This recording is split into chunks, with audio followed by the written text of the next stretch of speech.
Jason Allen here from PlayIt Software. Today I'm going to show you how to bulk delete tracks in PlayIt Live.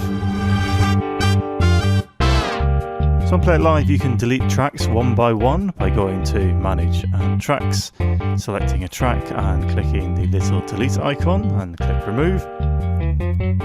Or you can press the delete key to do the same way.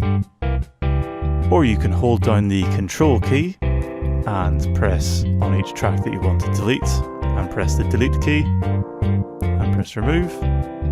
Or you can select lots of tracks using the shift key and it will select everything sequential between the 2 points that you click on, and you can press the delete key.